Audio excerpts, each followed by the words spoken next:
has proclaimed emergency.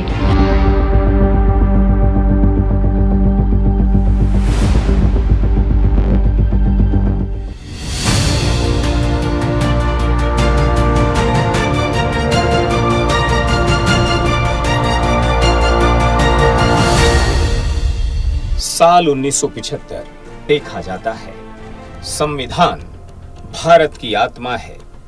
यह केवल कानूनों का संग्रह नहीं, बल्कि एक ऐसा गाइडिंग दस्तावेज है जो हर नागरिक का रक्षा कवच है। मूल अधिकारों की गारंटी देता है, कर्तव्यों का रिमाइंडर है, शक्ति का संतुलन स्थापित करता है, व्यवस्था को सुदृढ़ करने की समझ बढ़ाता है, बशर्ते कि व्यवस्थापक की नीयत साफ हो, वो खुद संविधान के अनुरूप चले, न कि संविधान को अपने अनुरूप चलाए।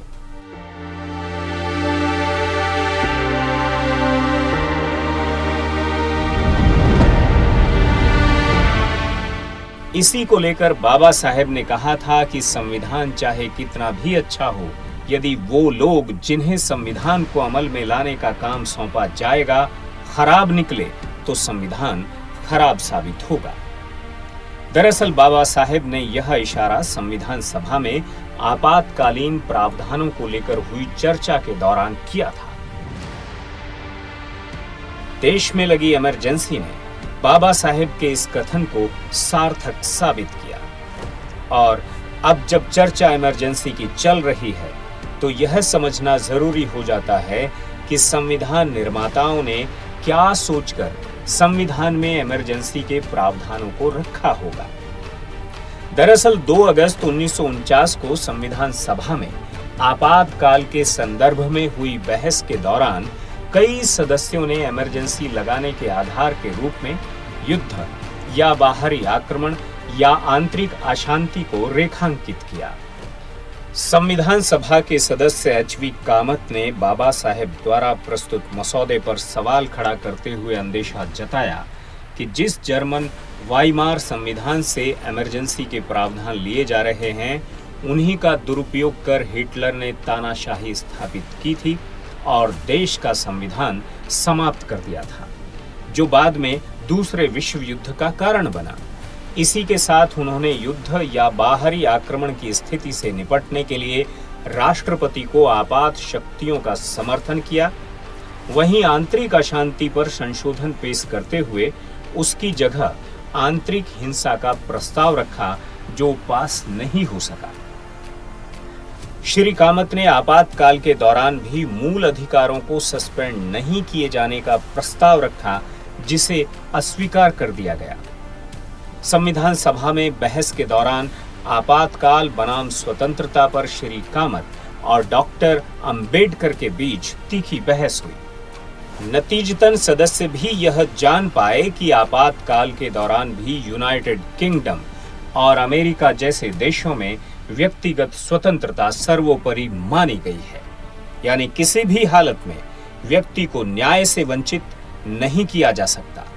साथ ही उन्होंने संवैधानिक संस्थाओं की सुरक्षा के उपायों पर भी खुलकर बात की। इमरजेंसी ये शब्द लैटिन भाषा के एमर्जर से लिया गया है, जिसका लिटरल मीनिंग है अप्रत्याशित घटनाएं जिस पर तत्काल ध्यान देने की जरूरत हो। मगर इमरजेंसी को संविधान के दायरे में समझना है तो आप पाएंगे कि इमरजेंसी या आपातकाल संकट या विपत्ति के समय को कहा जाता है। सरकारें इस दौरान वो नीतियां लागू कर सकती हैं जो आमतौर पर लागू नहीं होती। इसके पीछे का उद्देश्य हालांकि नागरिकों की सुरक्षा ही होता है। सरकार इमरजेंसी की घोषणा प्राकृतिक आपदा, नागरिक संघर्ष, सैन्य संघर्ष, महामारी या अन्य खतरों को देखते हुए कर सकती है। भारतीय संविधान में भी ऐसा प्रावधान है, जिसका इस्तेमाल तब किया जाता है जब देश को किसी आंतरिक, बाहरी या आर्थिक रूप से खतरे की आशंका हो। इस दौरान सत्ता की कमान प्रधानमंत्री के हाथों में आ जाती है, यानी अगर राष्ट्रपति को लगे कि देश पर किसी तरह का खतरा है तो वह आपातकाल लागू कर सकता है। अंतर्राष्ट्रीय कानूनों के अनुसार भी अगर कोई देश इमरजेंसी लागू करता है तो लोगों के अधिकारों और स्वतंत्रता को निलंबित किया जा सकता है। देश में नेशनल इमरजेंसी का ऐलान युद्ध, बाहरी हमले या राष्ट्रीय सुरक्षा के आधार पर किया जा सकता है। इस दौरान सरकार के पास असीमित अधिकार आ जाते हैं, जिनका वह चाहे जैसा चाहे इस्तेमाल कर सकती है। हालांकि आम नागरिकों से उनके अधिकार छीन लिए जाते हैं। नेशनल इमरजेंसी को राष्ट्रपति कैबिनेट की सिफारिश पर लागू कर सकता है। नेशनल इमरजेंसी के समय संविधान में मौजूद मौलिक अधिकारों का अनुच्छेद 19 निलंबित हो जाता है। हालांकि अनुच्छेद 20 जो कि दोष सिद्ध होने तक दंड न देना और आर्टिकल 21 के तहत जीवन का अधिकार और व्यक्तिगत स्वतंत्रता बने रहते हैं। स्टेट इमरजेंसी, इसे राष्ट्रपति शासन भी कहते हैं, संविधान के अनुच्छेद 356 के तहत राजनीतिक संकट को देखते हुए राष्ट्रपति राज्य में आपात स्थिति का ऐलान कर सकता है। अगर किसी राज्य की राजनीतिक या संवैधानिक व्यवस्था फेल हो जाए या वो केंद्र की कार्यपालिका के दिशा निर्देशों का पालन करना बंद कर दे, तो ऐसी स्थिति में राष्ट्रपति शासन लागू किया जा सकता है। न्यायिक कार्यों के अलावा केंद्र राज्य प्रशासन के सभी अधिकारों को अपने हाथ में ले लेता है। इसकी सीमा 2 महीने से लेकर 3 साल तक हो सकती है। आसान शब्दों में कहें तो अगर राज्य सरकार संविधान के मुताबिक सरकार नहीं चला पाती, तब केंद्र सरकार की सिफारिश पर राष्ट्रपति आपातकाल का ऐलान कर देते हैं। आर्थिक आपातकाल, संविधान के अनुच्छेद 360 के तहत जब देश में आर्थिक संकट आता है और देश के वित्तीय स्थायित्व और साख को खतरा होता है, तो आर्थिक आपातकाल लागू किया जाता है। जब देश आर्थिक तौर पर दिवालिया होने की कगार पर हो, तब भी इस इमरजेंसी का उपयोग किया जाता है, जिसमें नागरिकों के पैसे और संपत्ति पर देश का अधिकार हो जाता है। गौरतलब है कि भारत में आर्थिक आपातकाल को छोड़कर बाकी दोनों तरह की आपातकाल लागू हो चुके हैं।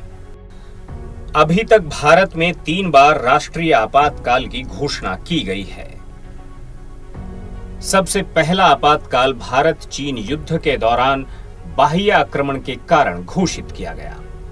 दूसरा आपातकाल भारत पाकिस्तान युद्ध सन 1971 में बाह्य आक्रमण के आधार पर ही लगाया गया। और तीसरा आपातकाल जो सर्वाधिक विवादास्पद रहा, 1975 में 25 जून की मध्य रात्रि को घोषित किया गया, जिसका मुख्य कारण आंतरिक राजनीतिक अशांति के बीच आंतरिक अशांति थी। इस अवधि में नागरिक स्वतंत्रता और अधिकारों का निलंबन देखा गया। आपको बता दें कि तीसरा आपातकाल 25 जून की मध्य रात्रि 1975 में लगाया गया, जिसे 21 महीने बाद मार्च 1977 में समाप्त कर दिया गया। और जब देश में 1977 में मोरारजी देसाई के नेतृत्व में जनता पार्टी की सरकार बनी, तब संविधान में कई संशोधन किए गए। सबसे महत्वपूर्ण 44वां संशोधन था, जो मिनी संविधान कहे जाने वाले 42वें संशोधन का काउंटर था, जिसके तहत कुछ ऐसे बदलाव किए गए जिससे भविष्य में कोई संविधान की शक्तियों का दुरुपयोग न कर सके। इस संशोधन के बाद अनुच्छेद 352 के तहत राष्ट्रपति तब तक राष्ट्रीय आपातकाल घोषित नहीं कर सकते जब तक संघ का मंत्रिमंडल लिखित रूप से ऐसा प्रस्ताव उन्हें न भेज दे। और आर्टिकल 352 में आंतरिक अशांति की जगह सशस्त्र विद्रोह लिख दिया गया।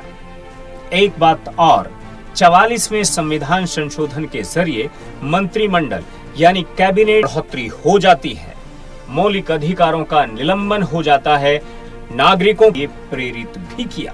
दुनिया के सबसे पुराने लोकतंत्र अमेरिका और सबसे बड़े लोकतंत्र भारत लगाई है।